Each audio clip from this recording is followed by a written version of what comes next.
হ্যাঁ ভাইয়া বলুন। জি ম্যাডাম, এই যে আপনার হ্যাঁ ভাইয়া অর্ডারটা দিন। জি ম্যাডাম, 1 মিনিট। ভাইয়া সবকিছু ঠিক আছে তো? জি ম্যাডাম, সবকিছু ঠিক আছে।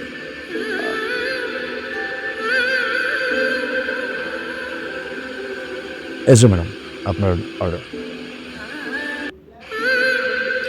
ভাইয়া অনলাইনে পেমেন্টটা করা আছে। জি ম্যাডাম, পে করা আছে। ঠিক আছে ভাইয়া, থ্যাংক ইউ। ম্যাম, যদি কিছু মনে না করতেন, অ্যাকচুয়ালি আমার ফোনের চার্জ শেষ, যেকোনো সময় বন্ধ হয়ে যেতে পারে। আমার আবার অন্য অনেকগুলো জায়গায় ডেলিভারি করতে হবে তো। আপনি যদি কিছু না মনে করতেন, আপনার বাসায় আমি 10টা মিনিট ফোনটা চার্জ করতাম।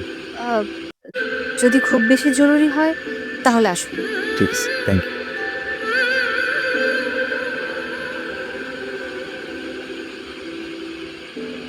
ভাইয়া আপনি এখানে বসুন, আমি আপনার জন্য 1 গ্লাস পানি নিয়ে আসি। না, না ম্যাডাম, কিছু লাগবে না। আপনি আপনার কাজ করতে পারেন। আমি জাস্ট ফোনটা চার্জ করেই চলে যাব। ঠিক আছে।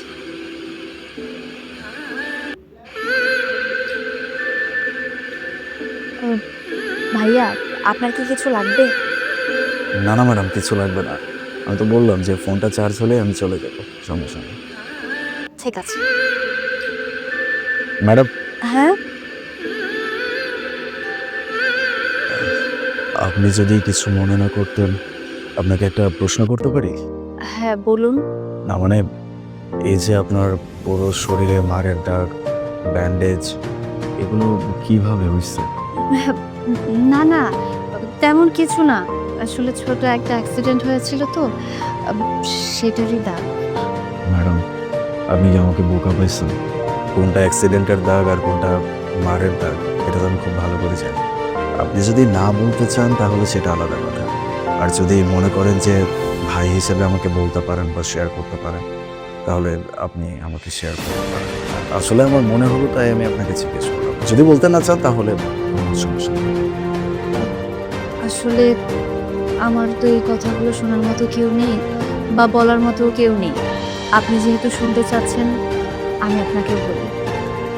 কিছুদিন আগে বাবা-মায়ের অমতে গিয়ে যে ছেলেটাকে বিয়ে করেছিলাম, সেই ছেলেটাকে বাবা-মা কখনোই মেনে নিবে না। সেটা আমাকে একদম স্ট্রেট বলে দিয়েছিল। তাদের অমতে গিয়ে আমি বিয়েটা করে ফেলেছিলাম। কারণ ওই ছেলেটাকে অনেক ভালোবাসতাম তো। আমার একটা ভাই ছিল জানেন? সেই ভাই আমাকে অনেক ভালোবাসতো, আমাকে অনেক সাপোর্ট করতো। আমার ভাইও আমাকে অনেক বুঝিয়েছিল যাতে ওই ছেলেটাকে আমি বিয়ে না করি। আমার ভাইয়ের অমতে গিয়েও আমি ওই ছেলেটাকে বিয়ে করলাম। বিয়ের কিছুদিন পর থেকেই আমার উপর অনেক টর্চার করতো আমার হাসব্যান্ড।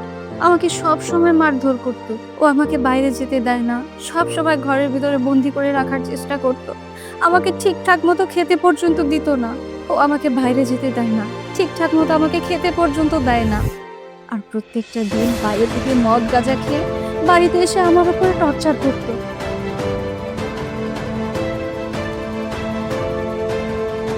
কারণ ও ভালো করেই জানতো আমার যাওয়ার মতো কোনো জায়গা নেই। আমার দুঃখের কথাগুলো কাউকে বলার মতো কোনো মানুষ নেই।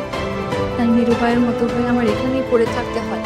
ম্যাডাম, আপনার হাজবেন্ড আপনাকে এত টর্চার করতেছে, আপনি আপনার পরিবারকে জানাইতে পারতেন, জানান নাই কেন? পরিবার, পরিবারের মানুষ তো আমার মুখও দেখতে চায় না। আমি কোন মুখ নিয়ে তাদের কাছে যাব? আমি চলে আসার পর হয়তো তারা মানুষের কাছে অনেক অপমানিতও হয়েছে, অনেক কথা শুনেছে। তাই এখন আমি ওনাদের কাছে কিভাবে যাব? কিভাবে সাহায্য চাইবো আপনিই বলুন? দেখুন ম্যাডাম, আমি বুঝতে পারতেছি যে আপনি অনেক বড় একটা ভুল করে ফেলছেন। তাই বলে আপনি আপনার পরিবারকে বলবেন না, এটা তো হতে পারে না। পরিবার তো এমনই, তাই না? যে ছোটরা ভুল করবে, বড়রা ক্ষমা করে দিবে। আমার মনে হয় আপনার পরিবারের সাথে যোগাযোগ করা উচিত, তাদেরকে সবকিছু বলা উচিত। তারা যদি আপনাকে মেনে নেয় তাহলে তো আপনি এই নরক থেকে মুক্তি পাবেন। ভাইয়া, সম্পর্কের মধ্যে যদি বদনাম শব্দটা একবার লেগে যায় না, তাহলে সেই সম্পর্কটা আর ঠিক থাকে না। আমি আর এখন আমাকে নিয়ে ভাবি না। যা হবার তা হয়ে যাক।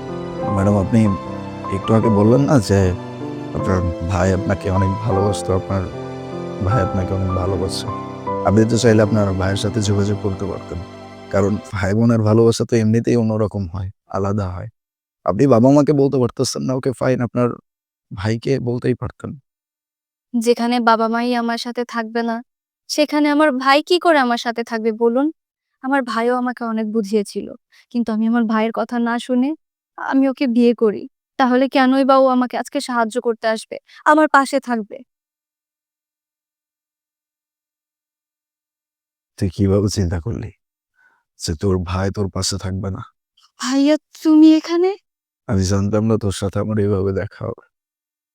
আমি যদি একটাবার জানতে পারতাম যে তোর এরকম অবস্থা, আমি আমি কখনোই বসে থাকতে পারতাম না। ছুটে চলে আসতাম। আমি সবকিছু ফেলে আমার বোনটাকে সেভ করার জন্য চলে আসতাম। যদি বাবা-মা নাও মানতো আমি নিচে তাদের বিরুদ্ধে গিয়ে তোকে সেভ করতাম। তুই তুই আমার ছোট বোন, আমি তোকে অনেক ভালোবাসি। আজকে তোর এরকম অবস্থা এটা দেখে আমি কিভাবে চুপ করে থাকবো? হুম, এটা সম্ভব না। আমি তোকে আর এই নরকে থাকতে দিব না। এখান থেকে তোকে সেভ করতে হবে। ভাইয়া দেখো, আমার অনেক বড় ভুল হয়ে গেছে। আমাকে তুমি মাফ করে দাও। না, না, ক্ষমা চাইতে হবে না। তুই আমার ছোট বোন হয়ে আমার কাছে কেন ক্ষমা চাচ্ছিস? হ্যাঁ, আমি মানতেছি তুই একটা ভুল করছিস। কিন্তু সেটার প্রায়শ্চিত্ত তো এখন তুই করতেছিস। আমি বুঝাবো। বাবা-মাকে আমি বুঝাবো।